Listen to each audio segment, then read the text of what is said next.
9ஆம் வகுப்பு மாணவர்கள் அனைவருக்கும் எனது இனிய வணக்கம். நான் உங்கள் தமிழம்மா வசந்தா அவர்கள். நாம் இன்று காண இருக்கும் தலைப்பு இயல் 3 ஏறு தழுவுதல். பாடத்தின் தலைப்பிலேயே பொருள் விளங்கும். ஏறு என்றால் உழுவக்கூடிய ஏர் மாடு, அதாவது காளை மாடு, உழுவோற்ற மாடு, எருது இப்படிலாம் சொல்லுவோம். அதை பிடிக்கிறது ஏறு தழுவுதல், மாடு அணைத்தல், மாடு பிடித்தல், ஜல்லிக்கட்டுன்னு நம்ம கொண்டாடுறோம்ல கண்ணு, அதுதான், வேற ஒன்றும் இல்லை. இப்போ நம்மளுக்கெல்லாம் பிடிச்ச பண்டிகை அப்படின்னு சொன்னோன்னா எது அப்படின்னா தீபாவளி சொல்லுவீங்க. அடுத்து பொங்கல். நம்ம தமிழர்களுடைய பாரம்பரியமான விழா, தமிழர்களுடைய விழா அப்படின்னு சொன்னோன்னா அது என்ன விழா அப்படின்னா நம்ம எல்லாருக்கும் தெரிஞ்ச பொங்கல் விழா தான். அந்த பொங்கல் விழா அன்று ஜல்லிக்கட்டு போட்டிகள் நடத்துவாங்க. அதுக்கு மதுரை அலங்காநல்லூர் ஜல்லிக்கட்டு பெயர் போனது அப்படிங்கிறத நம்ம எல்லாருமே அறிந்ததே. நம்ம ஊருக்கு அருகாமையில் உள்ள கொட்டிரெட்டிப்பட்டி, அலங்காநத்தம், கோடிநாயக்கம்பட்டி போன்ற ஊர்களிலும் இந்த ஜல்லிக்கட்டு விழாவானது சிறப்பாக கொண்டாடப்பட்டு வருகிறது. இதை அனைவரும் நாம் அறிந்ததே. சரிப்பா, இந்த ஜல்லிக்கட்டு உரிமைக்காக ஒரு மிகப்பெரிய போராட்டம் நடந்துச்சு. தெரியுமா உங்களுக்கு எல்லாம்? எந்த ஆண்டு நடந்ததுன்னு தெரியுமாப்பா? எல்லா இளைஞர்களும் அதில் பங்கு பெற்றார்கள். சென்னை மெரினா கடற்கரையில் ஒன்று கூடி எங்களுக்கு இந்த ஜல்லிக்கட்டு வேணும், உரிமை வேணும், நாங்கள் இந்த பாரம்பரிய விளையாட்டை விளையாடணும் அப்படின்னு சொல்லி, இது தமிழர்களுடைய உரிமை அப்படின்னு சொல்லி போராட்டம் நடத்தினாங்க. நினைவில் இருக்கா? 2017ஆம் ஆண்டு மொத்த தமிழகமே இதுக்காக போராடி இந்த ஜல்லிக்கட்டு நடத்தக்கூடாதுங்கிற சட்டத்தை மாற்றி எங்களுக்கு பண்ணணும், நாங்கள் இந்த விளையாட்டை பாரம்பரியமாக அந்த காலத்திலேருந்து தமிழர்கள் விளையாண்டு வந்தாங்க, இது எங்களுடைய வீர விளையாட்டு, இதை நீங்கள் அங்கீகரிக்கணும் அப்படின்னு சொல்லி எல்லாரும் ஒன்று திரண்டு போராட்டம் பண்ணாங்க.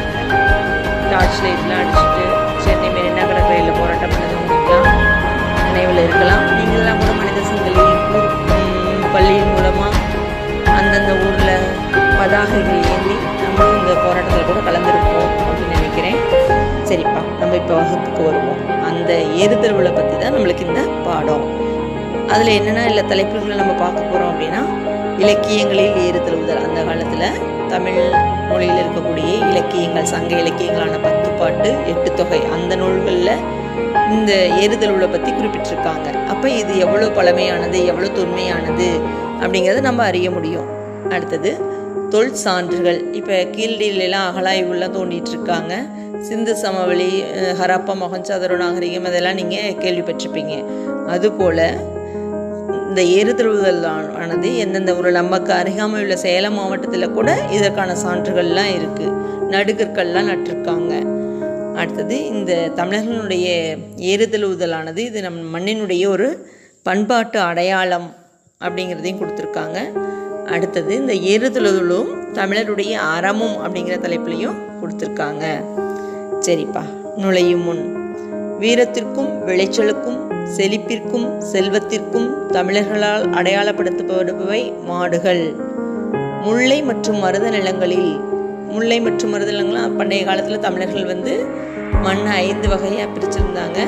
குறிஞ்சி, முல்லை, மருதம், நெய்தல், பாலை. முல்லை அப்படிங்கிறது காடும் காடு சார்ந்த இடம். மருதம்ங்கிறது வயலும் வயல் சார்ந்த இடம். அங்கே கால் கொண்டு தமிழர்த்தம் வாழ்வோடு பின்னி பிணைந்து பண்பாடாகியுள்ளது ஏறுதழுவுதல். முல்லை நிலத்திலையும் மருத நிலத்திலையும் இந்த ஏறுதழுவுதல் வெகு சிறப்பாக இருந்திருக்கு பழங்காலத்திலிருந்தே. தமிழரின் நாகரிகத்தை உணர்த்தும் விளையாட்டு இது. இளைஞர்களின் வீரத்தை பெருமிதப்படுத்தும் பண்பாட்டு நிகழ்வு இது. நூற்றாண்டுகள் பல கடந்தும் தமிழர் தம் அடையாளமாகவே நிறுவப்பட்டிருக்கிறது. சரிப்பா, பண்பாட்டு தொன்மையும் இலக்கிய வளமையும் வாய்ந்தது தமிழர் வரலாறு. இயற்கையை சார்ந்தும் பிற உயிர்களோடு இணைந்தும் வாழ்ந்தனர் சங்ககால தமிழர்கள். இதற்கு சங்க இலக்கியங்களில் ஏராளமான சான்றுகள் உள்ளன. அதாவது இயற்கையோடு மனிதர்கள் இணைந்து வாழ்ந்திருக்காங்க அந்த காலத்துல. அதுக்கு ஒரு உதாரணம் எது அப்படின்னா இந்த ஏறுதழுவுதல் நிகழ்வை நம்ம சொல்லலாம். இப்ப சங்க இலக்கியமான கலித்தொகையில ஏறுதழுவுதல் பற்றி குறிப்பிடப்பட்டுள்ளது. முல்லை நிலத்துல அந்த ஆடுகள் மேய்க்கிறவங்கள ஆயர்கள் அப்படின்னு சொல்லுவாங்க. அவர்களுடைய ஒரு பாட்டு பார்த்தா கொடுத்துருக்காங்க பாடல். எழுந்தது துகள், ஏற்றனர் மார்பு, கவிழ்ந்தன மறுப்பு, கலங்கினர் பலர். இந்த அடிகளில் பார்த்தோன்னா காளைகளுடைய பாய்ச்சல் பற்றி குறிப்பிட்டிருப்பாங்க.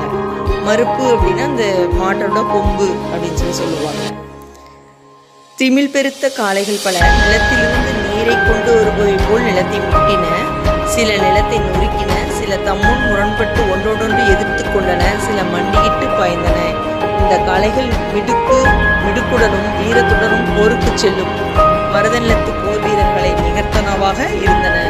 மருதநிலத்திலேயே சொன்னாங்க. இதனை நீர் எடுப்பவை, நிலம் சாடுபவை, மாறு ஏற்று சிலைப்பவை, மண்டி பாய்பவையாய் துளங்கு இமில் நல் ஏற்றினம் பல களம்புகும் மல்லர் வனப்பு ஒத்தன அப்படின்னு சொல்லியிருக்காங்க. சிலப்பதிகாரம் முதலையான இலக்கணங்களிலும் புறப்பொருள் வெண்பாமாலை இலக்கண நூல், புறப்பொருள் வெண்பாமாலைங்கிறது தொல்காப்பிய மாதிரி ஒரு இலக்கண நூல், அதுலேயும் இந்த ஏறுகோள் பற்றி குறிப்பிடப்பட்டுள்ளது. பிற்காலத்தில் எழுந்த சிற்றிலக்கியங்கள் மொத்தம் 96 வகை இருக்குன்னு, அதில் ஒன்று பள்ளி இலக்கியம். அதுலேயும் இந்த எருதுகட்டி என்னும் மாடுதல் ஊதல் நிகழ்வை கண்ணுடைய மண் பல்லு பதிவு செய்துள்ளது. அடுத்து நம்ம பார்க்க போற தலைப்பு தொல் சான்றுகள். ஏறு தழுவுதல் குறித்த பல நடுகற்கள், புடைப்புச் சிற்பங்கள் தமிழகத்தின் பல்வேறு பகுதியில் கண்டுபிடிக்கப்பட்டுள்ளது. சேலம் மாவட்டத்தில் எருது விளையாடி மரணமுற்றவன் பெயரால் எடுக்கப்பட்ட எருது பொருதார்கள் ஒன்று உள்ளது.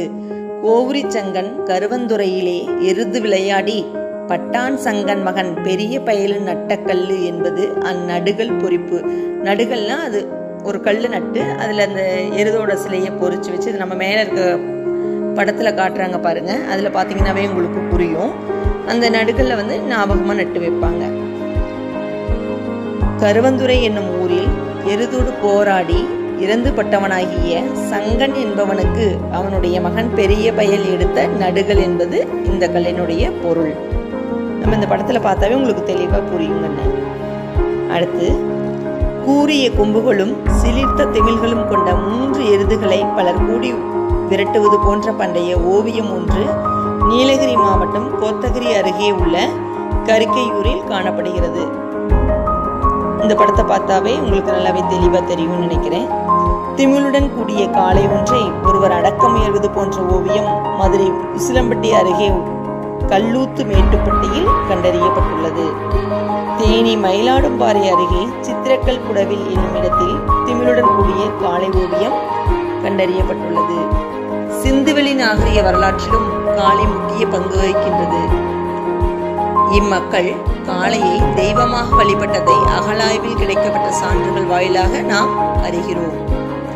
அங்கு கல்முத்திரை ஒன்றும் கிடைக்கப்பட்டுள்ளது. பண்பாட்டு தொல்லியல் அடையாளமான ஏறுதழுவுதலை குறிப்பதாக ஐராவதம் மகாதேவன் தெரிவித்துள்ளார். இந்த சிந்துவெளி கல்முத்திரை நம்மளுடைய ஏறுதழுவுதலை குறிப்பதாக இந்த தொல்லியலினுடைய ஆய்வு பேராசிரியர் ஐராவதம் மகாதேவன் குறிப்பிட்டுள்ளார். அடுத்த தலைப்பு பண்பாட்டு அடையாளம். ஏறு தழுவுதல் நம்ம முன்னமே சொன்னோம், முல்லை நிலத்து மக்களோட அடையாளத்தையும் மருதநில மக்களோட அடையாளத்தையும் குறிக்கக்கூடியது. அதோடு சேர்ந்து பாலைநில மக்களுக்கு போக்குவரத்துக்கும் இது பயன்பட்டிருக்கு. ஏரில் பூட்டி உழவு செய்ய உதவிய காளை மாடுகள் ஏர் மாடுகள், எருதுகள், ஏறுகள் என்று அழைக்கப்பட்டன. தமிழக உழவர்கள் தங்களின் உழவு சார்ந்த கருவிகளோடு அறுவடைக்கு பெரிதும் துணை நின்ற மாடுகளை போற்றி மகிழ்விக்க ஏற்படுத்திய விழாவே மாட்டுப்பொங்கல். அந்த விழா அன்னைக்கு மாடுகளை எல்லாம் நீங்க பார்த்துருப்பீங்க. நீங்களும் அதுக்கான வேலைகள்ல கூட செஞ்சிருப்பீங்க. கிராமப்புறங்கள்ல உங்களுடைய உறவினர்கள் வீட்டுகளுக்கெல்லாம் செல்லும் பொழுது மாட்டுப்பொங்கல் அன்று மாடுகளை குளிப்பாட்டுவாங்க. அதுக்கு நிறைய அன்னைக்கு தீனி வைப்பாங்க. அதுக்கு மூக்கணா கயிறுலாம் புதுசாக கலட்டி புது கயிறு போட்டு விடுவாங்க. பிடி கயிறு எல்லாமே புதுசாக இருக்கும் அன்னைக்கு. அதுக்கு பல வண்ணங்களில் பொட்டுகள்லாம் கலர் கலராக நம்ம வச்சுருப்போம். நீங்கள் பார்த்துருப்பீங்க, நீங்களும் வச்சு மகிழ்ந்திருப்பீங்க. கொம்புகளையும் பிசிறு சீவி எண்ணெய் தடவி கழுத்து மணியாரம் கட்டி வெள்ளை வேட்டியோ துண்டோ கழுத்தில் கட்டுவர். பின்னர் பூமாலை அணிவித்து பொங்கலிட்டு தம்மோடு உழைப்பில் ஈடுபட்ட காளைகளுக்கு நன்றி தெரிவிக்கும் விதத்தில் தலிகை பொங்கலை ஊட்டி விடுவர். பொங்கல் அன்னைக்கு பொங்கல் செஞ்சு புது பானையில் பொங்கல் வச்சு முதல் பிரசாதம் அந்த முதல் சாதம் கொஞ்சம் எடுத்து மாட்டுக்கு தான் ஃபஸ்ட்டு கொடுப்பாங்க. அதுக்கப்புறம் தான் மனிதர்களாகிய நமக்கு கிடைக்கும். மாட்டு பொங்கல்ன்று முதல்ல வருஷம் முழுவதும் நம்மளுக்கு உழைச்சி கொடுத்த அந்த மாடுகளுக்கு நன்றி செலுத்தும் விதமாக முதல்ல அதுக்கு தான் ஊட்டி விடுவாங்க. நீங்கள் இதை பார்த்துருப்பீங்க. அதுக்கு அடுத்து இதை தொடர்ச்சியாக வேளாண் குடிகளோடும் வாழ்வோடும் உழைப்போடும் பிணைந்து கிடந்த மாடுகளுடன் அவர்கள் விளையாடி மகிழும் மரபாக உருக்கொண்டதே ஏறு தழுவுதலாகும். இந்த ஏறு தழுவுதலுக்கு வெவ்வேறு பெயர்கள் இருக்கு கண்ணு. மாடு பிடித்தல், மாடு அணைதல், மாடு விடுதல், மஞ்சு விரட்டு, வேலி மஞ்சு விரட்டு, எருது கட்டி, காளை விரட்டு, ஏறு விடுதல், சல்லிக்கட்டு என பல பெயர்களில் அழைக்கப்படுகிறது. சல்லிக்கட்டுங்கிறதா திரிபுற்று ஜல்லிக்கட்டு என்ன இன்னைக்கு மாறி இருக்கு. சல்லி என்பது மாட்டின் கழுத்தில் கட்டப்படுகின்ற ஒரு வளையத்தினை குறிக்கும். புளியங்கொம்பினால் வளையம் செய்து காளையின் கழுத்தில் அணிவிக்கும் வழக்கம் தற்போதும் உள்ளது. அக்காலத்தில் புழங்கிக் கொண்டிருந்த சல்லி நாணயங்களை, சில்லறை காசு, இந்த சல்லி நாணயங்களை துணிகளில் முடிஞ்சு மாட்டினுடைய கொம்புகளில் கட்டிவிடும் பழக்கமும் இருந்தது.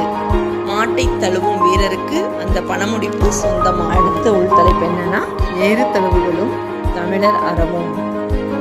இப்போ மேலை நாடுகளில், குறிப்பாக மேலை நாடுனா வெளிநாடு, அங்கே தேசிய விளையாட்டாக காளை சண்டையை கொண்டிருக்கும் ஸ்பெயின் நாட்டில் காளையை கொன்று அடக்குபவனே வீரன்.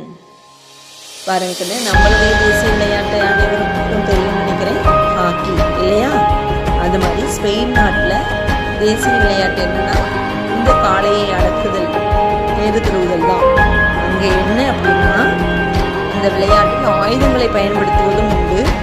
காளையை அடக்கும் வீரன் வென்றாலும் தோற்றாலும் ஆட்டத்தின் முடிவில் அந்த காளை சில நாட்டு விளையாட்டுகளில் கொல்லப்படுதலும் உண்டு. பாருங்க, அப்ப இது என்னது? அந்த வீரர் வெற்றி பெற்றாலும் சரி தோற்றாலும் சரி, எந்த மாடு அந்த வீரரோட போட்டி போட்டதோ அந்த மாடு இறுதியில கொன்றுவாங்களாம். மனிதனுள் ஒளிந்திருக்கும் வன்மத்தையும் போர் வெறியையும் வெளிப்படுத்துவது போல் இந்த நிகழ்வு இருக்கிறது. ஆனால் தமிழகத்தில் நடைபெறும் ஏறு தழுவுதலில் காளையை அடக்குபவர்கள் எந்த ஆயுதத்தையும் பயன்படுத்தக்கூடாது. நிகழ்வின் தொடக்கத்திலும் முடிவிலும் காளைகளுக்கு வழிபாடு செய்வர். அதை நீங்க பார்த்துருப்பீங்க. வாடி வாசல் வழியா எருதுகளை திறந்து விடுவாங்க. அப்போ வீரர்கள் ஓடி பிடிச்சி அதோட திமில பிடிச்சி அடைக்கணும். அவங்க தான் வெற்றி பெற்றதா அறிவிப்பாங்க. இதெல்லாம் நீங்கள் தொலைக்காட்சிகளிலும் நேரடியாகவோ நீங்கள் இதெல்லாமே பார்த்துருப்பீங்க. எனவே காளைகளும் வெற்றி பெற்றதாக, எவராலும் அடக்க முடியாத காளைகளும் இதில் இருக்குது. வீரர்கள் மாடுகள் அடக்குவாங்க, ஒரு சிலதில் அடக்க முடியாமல் காளைகள் வெற்றி பெற்றதாகவும் இருக்கும். அன்பையும் வீரத்தையும் ஒரு சேர வளர்த்தெடுக்கும் இவ்விளையாட்டில் காளையை அரவணைத்து அடக்குபவரே வீரராக போற்றப்படுவர். இதில் நம் கடமை என்ன அப்படின்னா, தமிழர்களின் பண்பாட்டு திருவிழாவாக விளங்கும் ஏறு தழுவுதல் 2000 ஆண்டுகள் தொன்மையுடையது.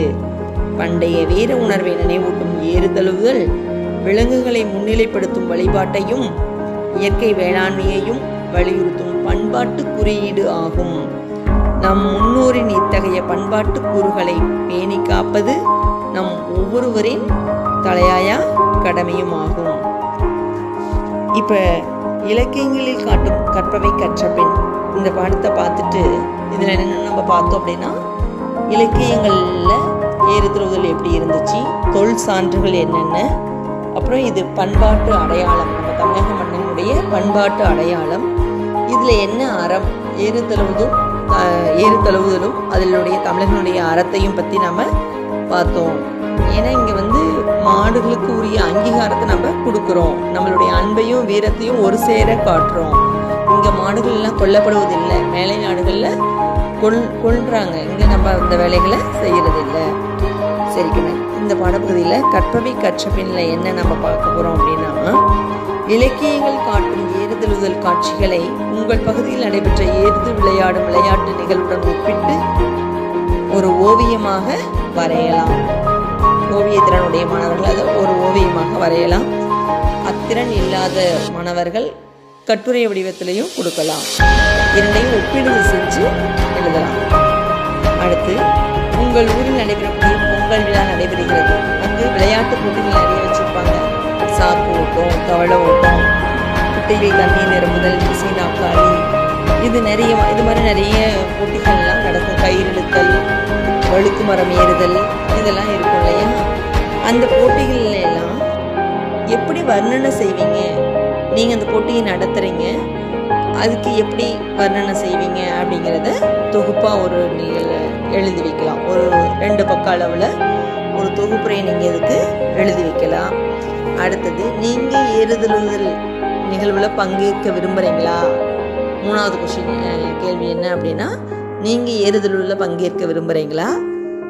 பங்கேற்றா உங்களுடைய மனநிலைமை எப்படி இருக்கும்? வெற்றியும் தோல்வியும் நீங்கள் எப்படி ஏற்றுக்கொள்வீர்கள்? இதை பற்றி ஒரு 10 வரிகளுக்கு மிகாமல் பதிலளிக்கவும். நன்றி மாணவர்களே.